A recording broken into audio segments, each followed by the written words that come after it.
নমস্কার, আমি সম্বরণ। আজকে আপনাদেরকে যেই কথা বলবো, এই কথা আপনারা কোনোদিন আগে শোনেননি।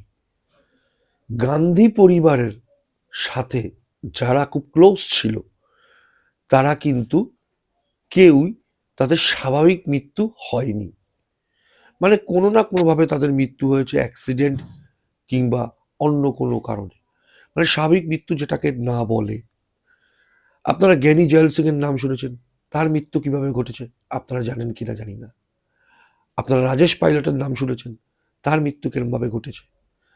মাধবরাও সিন্ধিয়া, তার মৃত্যু কিরমভাবে ঘটেছে। সঞ্জয় গান্ধীর যে শ্বশুর কর্নেল ছিলেন, তার মৃত্যু কিরমভাবে ঘটেছে আপনারা জানেন কি? আপনারা জানেন সঞ্জয় গান্ধীর মৃত্যু কিরমভাবে ঘটেছে, ইন্দিরা গান্ধীর মৃত্যু কিরমভাবে ঘটেছে, তারপরে রাজীব গান্ধীর মৃত্যু কিরমভাবে ঘটেছে। রাজীব গান্ধীর পরে প্রিয়াঙ্কা গান্ধীর শ্বশুরের কিরমভাবে মৃত্যু হয়েছে, ননদের কিরমভাবে মৃত্যু হয়েছে, দেওরের কিরমভাবে মৃত্যু হয়েছে। এই যে মৃত্যুগুলো কেন অস্বাভাবিক, কেন ওদেরকে অস্বাভাবিকভাবে মৃত্যু হয়েছে, সেই নিয়ে আজকে আমার ভিডিও আপনাদের সামনে পেশ করছি। নমস্কার, আমি সম্বরণ। কর্নেল মানে জ্ঞানী জেল সিং আমাদের রাষ্ট্রপতি ছিল এক সময়, তার জেট ক্যারাকোটি নিরাপত্তা ছিল। সেই সময় তিনি একবার বলে ফেলেন যে আমি কালকে চণ্ডীগড় পৌঁছে বোফোর্স নিয়ে সব তথ্য ফাঁস করে দেব।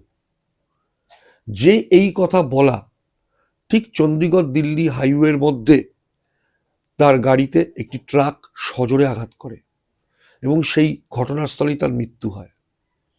ভাবুন, সে দেশের রাষ্ট্রপতি ছিলেন। রাজেশ পাইলট কংগ্রেসের সভানেত্রীকে অস্বীকার করে বলেছিল যে আমি কংগ্রেসের সভাপতির জন্য মনোনয়ন পেশ করতে চলেছি। ব্যাস, রাজেশ পাইলটের গাড়িতে একটি বাস এসে ধাক্কা মারে এবং ঘটনাস্থলে রাজেশ পাইলটের মৃত্যু হয়। কোনো তদন্ত হয়নি।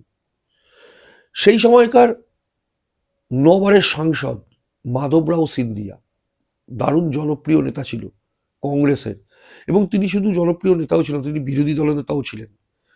সেই মাধবরাও সিন্ধিয়া, তার যে মৃত্যু ঘটেছিল সেটা নিয়েও একটা কিন্তু রহস্যর ধারা বেঁধেছিল। একবার উত্তরপ্রদেশ নির্বাচন, সেখানে জননেত্রী বা মাননীয়া বিখ্যাত নেত্রী, সে উত্তরপ্রদেশের সভাপতিকে বলে যে আমি ভোট প্রচারে যাব উত্তরপ্রদেশে।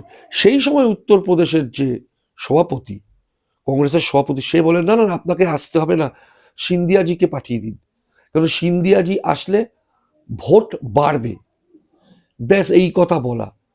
সিন্ধিয়াজি তার ব্যক্তিগত প্লেনে বিভিন্ন জায়গায় চার্টার প্লেনে যাতায়াত করত, কিন্তু দুঃখের বিষয়, সেই ঘটনার পরে মাধবরাও সিন্ধিয়াজিকে একটি নির্দিষ্ট প্লেনে সফর করতে বলেন, এবং প্রত্যক্ষদর্শী এক চাষি বলেছিলেন যে প্লেনে একটা নিচ থেকে দেখেছিল একটা বোমা ফেটেছিল, তারপরে প্লেনে আগুন লাগে এবং সেইখানে 8 জন যাত্রী ছিল, সেই 8 জন যাত্রী কিন্তু সবাই মৃত হয়েছিল।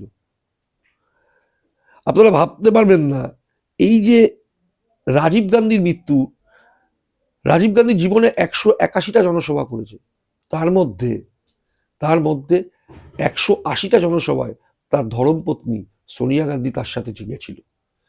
কিন্তু যেদিন রাজীব গান্ধীর মৃত্যু ঘটল, সেদিন কিন্তু সোনিয়া গান্ধী সেই জনসভায় ছিলেন না, এবং তিনি অফিসিয়াল যে তথ্য আমরা পেয়েছি সেখানে জানা গেছে তার মাথা ব্যথার জন্য সে নিজের হোটেলে ছিলেন, এবং সেই জনসভায় রাজীব গান্ধীর মৃত্যু ঘটল। আপনারা ভাবতে পারেন, একজন দেশের প্রধানমন্ত্রী বা কংগ্রেসের সভাপতি সেই সময় কোনো জায়গায় গেছেন, সেই রাজীব গান্ধীর মৃত্যুর ঘটনায় কোনো একটা কংগ্রেসের লিডার মারা যায়নি, মৃত্যু হয়নি।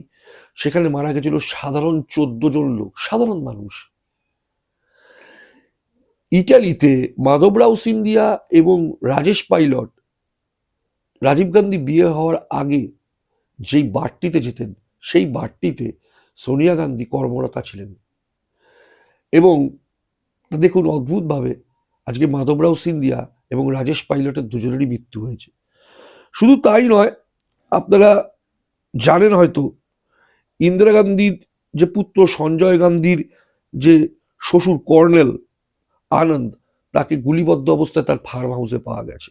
সঞ্জয় গান্ধী বিমান দুর্ঘটনায় মারা গেছে, ইন্দিরা গান্ধী তার নিজের দেহরক্ষী তাকে মেরে দিয়েছে, রাজীব গান্ধী বোমা বিস্ফোরণে মারা গেছে, প্রিয়াঙ্কা গান্ধীর শ্বশুর রাজেন্দ্র ভদ্রা দিল্লির একটি গেস্ট হাউসে মৃত বলে ঘোষণা হয়েছে, প্রিয়াঙ্কা গান্ধীর দেওর মোরাদাবাদের একটি হোটেলে মৃত অবস্থায় পাওয়া গেছে। আর সবচেয়ে মজার ঘটনা, যেদিন সাংসদ হামলা হয়েছিল সেদিন মানে সোনিয়া গান্ধী এবং রাহুল গান্ধী দুজনেই সংসদে উপস্থিত ছিল না। এ থেকে কি প্রমাণ হলো? এ থেকে প্রমাণ একটাই হয় যে গান্ধী পরিবারের মধ্যেই গান্ধী পরিবারের শত্রু রয়েছে।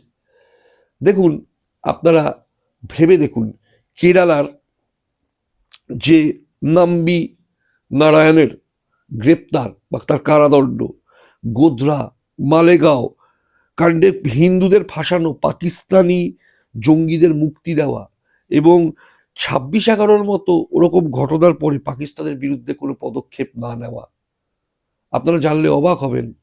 দাউদ ইব্রাহিম একবার আত্মসমর্পণ করতে চেয়েছিল, রাম জেঠমালানি সেটা বলেছিল, তখন তার লয়ার।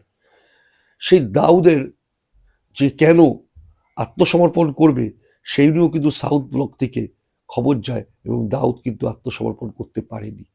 দাউদ কিছু শর্ত দিয়েছিল যে আমি আত্মসমর্পণ